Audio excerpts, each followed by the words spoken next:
Сайн байна уу? Өнөөдөр хараа үгүй бас дахин үгүй гэдэг бүлгэн уншиж байгаа. За. Бурхны амласан ёсоор Мосе Египт рүү буцан очиод Аарон ахтайгаа уулзаж Бурхан өөрт нь юу гэж айлцсныг хэллээ.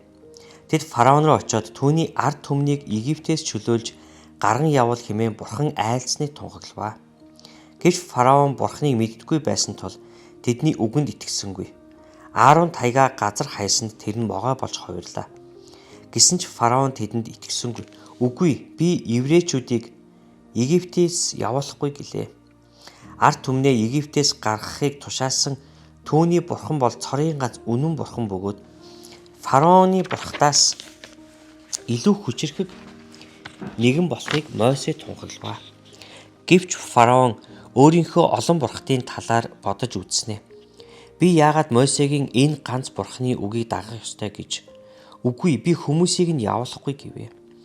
Тэгэхээр нь Бурхан Египтийн газар нутаг даяар олон гамшиг буулгажээ. Тэрээр голын усыг цус болгон хувиргахад гол үгсэн загсаар дүүрэв. Тэгээд Мосе фараон дээр очиж дахин асуув. Одоо чи еврейчүүдийг явуулах уу? Гэвч фараон татгалзаж үгүй, би тэр хүмүүсийг явуулахгүй гэлээ. Сүүлд дэлэнч ба бөөн ялаа илгээв. Тэгээд мал сүргийг нь өхүүлэх тахал өвчин хүм малгүй арьсан шархалж идээлдэг буглаад хатиг тархаалаа. Дараа нь аянга мөндөр царцаа түнэр харанхуйг Египтийн бүх нутаг даяар нөмөрлөө. Еврейчүүд маш их айц давтлаа. Гэтэл ийм зүйлс болоод байгаа мөртлөө еврейчүүд болон тэдний байгаа газар нутаг дээр харин яах ч үгүй байлаа гэж. Гайхамшиг болгоны үеэр Мосе фараон руу очиж одоо чи Бурханы ард түмнийг явуулах уу гэж асууж байваа.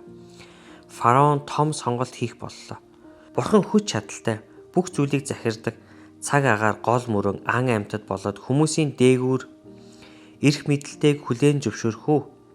Ингэвэл еврейчүүдийг явуулчихж болно шүү дээ. Эсвэл еврейчүүдийг боол хэвээр үлдээх гэж зөрүүдлэн зүтгэсээр байх уу? Гэвч фараон тэр болгонд үгүй гэж хариулсаар барахгүй. Тэднийг сонсохгүй ард түмнийг явуулахгүй гэлээ.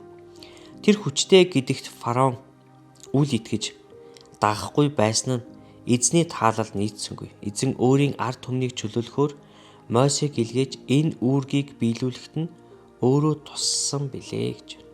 Өнөөдрийн бүлэг дуусчлаа. Баяртай. Баярлалаа.